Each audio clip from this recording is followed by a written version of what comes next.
జీఎస్టీని తగ్గించి ప్రజలకు వెసులుబాటు కల్పిస్తే నరేంద్ర మోడీ గారు కొన్ని బాధ్యతాయుతమైనటువంటి బాధ్యత లేనటువంటి బాధ్యత రాహిత్యమైనటువంటి పార్టీ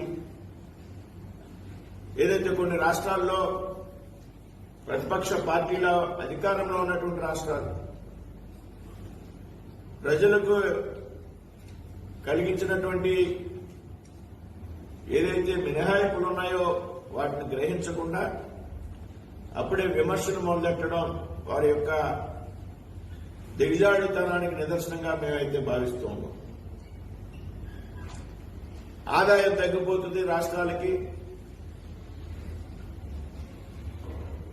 జీఎస్టీ ఎవరు విధించారంటే కేంద్రం అని చెప్తారు. ఈ రాష్ట్రాలు కేంద్రం వసూలు చేసి రాష్ట్రాలకు పంపిణీ చేస్తుందనేటువంటి విషయం మరుగున పెడతారు. దీన్ని తగ్గించడం వల్ల రాష్ట్రాలకు ఆదాయం పోతుంది కాబట్టి ఏ విధంగా తగ్గినటువంటి ఆదాయం ఉన్నదో ఈ జీఎస్టీ తగ్గించడం వల్ల మాకు వచ్చేటువంటి ఆదాయం తగ్గుతుంది కాబట్టి ఈ ఆదాయాన్ని కేంద్రమే ఇవ్వాలనేటువంటి డిమాండ్కి అప్పుడే శ్రీకారం చుట్టారు. ఇది బాధ్యత రాహిత్యం. ప్రజల యొక్క ప్రయోజనాల కన్నా వారి రాజకీయ ఎజెండా ముఖ్యమైనటువంటి భావించేటువంటి ప్రతిపక్ష రాష్ట్రాలకు చెందినటువంటి ముఖ్యమంత్రి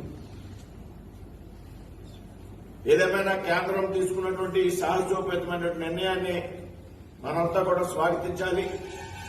ప్రధానమంత్రి నరేంద్ర మోడీ గారిని ఈ భారతదేశ ప్రజల తరఫున మనంతా కూడా అభినందించాలని ఈ సందర్భంగా విజ్ఞప్తి చేస్తూ